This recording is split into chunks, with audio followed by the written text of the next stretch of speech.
अलख निरंजन आदेश. माझ्या लेकरांनो, आज मी तुम्हाला एक छोटीशी पण आयुष्य बदलणारी गोष्ट सांगणार आहे.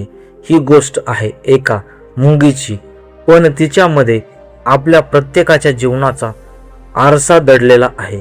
एकेकाळी एका हिरव्यागार जंगलामध्ये चीटी नावाची एक छोटीशी मुंगी आपल्या कुटुंबासह राहत होती. चिंटू खूप मेहनती आणि हुशार होती. लहानपणापासून ती प्रत्येक कामात पुढे असायचे. अन्न गोळा करणे असो किंवा आपल्या समूहाची मदत करणे असो, ती नेहमी तत्पर असायची.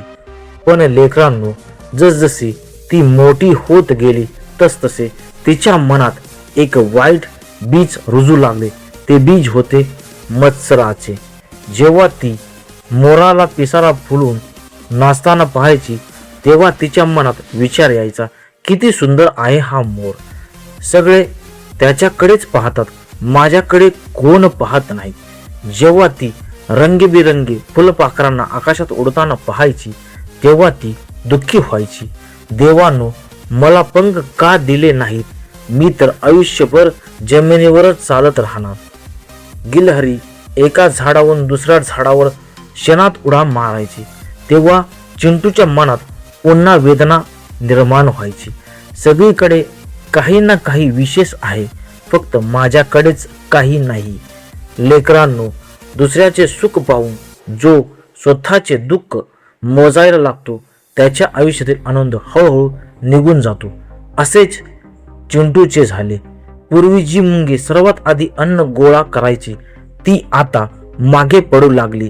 तिचे लक्ष कामातून उडाले.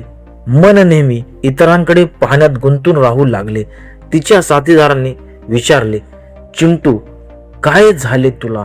तू एवढी उदास का असतेस? पण ती फक्त हसण्याचा प्रयत्न करायची आणि गप्प बसायची. एक दिवस अचानक जंगलात प्रचंड वादळ आले. काळे ढग दाटून आले. विजांचा कडकडाट झाला. मुसळधार पाऊस कोसळू लागला. मोठमोठी झाडे उन्मळून पडू लागली. नाले दुडडी भरून वाहू लागले. अनेक प्राण्यांचे घरे उद्ध्वस्त झाली. फुलपाखराचे सुंदर पंख पाण्याने भिजले. ते उडू शकत नव्हते. गिलहरीचे झाड कोसळले.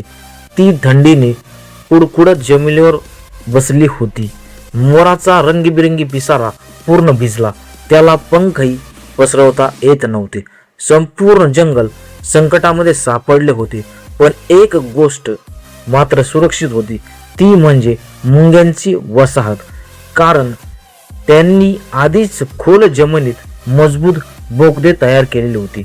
संकट येण्याआधीच त्यांनी तयारी केली होती. चिंटूने जेव्हा हे दृश्य पाहिले तेव्हा तिच्या मनात एक मोठी जाणीव झाली. ती स्वतः म्हणाली, ज्याचा मी इतके दिवस मत्सर करत होते, आज ते सर्व संकटामध्ये आहेत आणि ज्याला मी स्वतःची कमजोरी समजत होते तीच आज माझी ताकद ठरली आहे. लेकरांनो, त्या क्षणी चिंटूच्या मनातील मत्सर वितळून गेला. तिने लगेच सर्व मुंग्यांना एकत्र बोलवले. ती म्हणाली, आपण लहान असलो तरी एकत्र आलो तर मोठमोठी कामे करू शकतो. चला, या सर्वांना मदत करूयात. शेकडो मुंग्या रांगेत निघाल्या. काही मुंग्यांनी फुलपाखराला सुरक्षित ठिकाणी पोहोचवले. काही गिलहरीसाठी पानाचा उबदार बिछाना तयार केला, तर काही मोरांच्या पंखावरील पाणी झटकण्यास मदत केली. जंगलातील सर्व प्राणी आश्चर्यचकित झाले. इतका छोटा देव आणि इतके मोठे हृदय. पाऊस थांबला. सूर्य पुन्हा चमकू लागला. सर्वजण चिंटूकडे आले. मोर म्हणाला, चिंटू, आज मला समजले की खरी सुंदरता रूपात नसते, ती मनामध्ये असते. तुझ्यासारखी सुंदरता मी कधीच पाहिली नाही. गिलहरी म्हणाली, आज मला कळले की खरी ताकद उंच उड्या मारण्यात नसते, ती इतरांना आधार देण्यामध्ये असते. फुलपाखरू हसत म्हणाले, माझ्याकडे पंख आहेत, पण संकटात मला वाचवणारी तू होतीस, म्हणून आज तू आमच्यापेक्षा मोठी आहेस. हे ऐकून चिंटूच्या डोळ्यात आनंदाश्रू आले. पहिल्यांदाच तिला स्वतःचा अभिमान वाटला. तिने समजले की देवाने प्रत्येकाला काही ना काही विशेष दिले असते. कुणाला सौंदर्य दिलेलं असते, कुणाला वेग दिलेला असतो, तर कुणाला बुद्धी दिलेली असते आणि कुणाला सेवा करण्याचे सामर्थ्य दिलेले असते. पण जो दुसऱ्याच्या गुणाकडे पाहत राहतो तो स्वतःचे गुण कधीच ओळखू शकत नाही.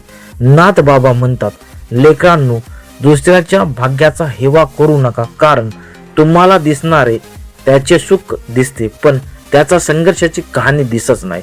त्याने स्वतःची किंमत ओळखली, त्याला जगाची मान्यता मागावी लागत नाही.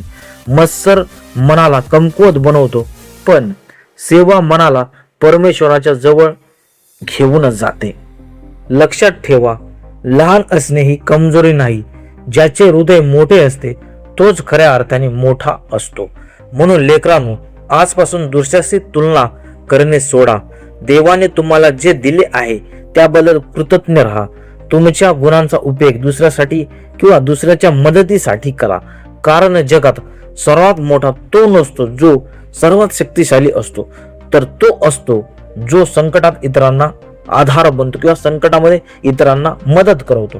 अलग निरंजन आदेश. ओम चैतन्य श्री नवनाथाय नमः. ओम चैतन्य श्री बड़े बाबाय नमः. अलग निरंजन, अलग निरंजन, अलग निरंजन.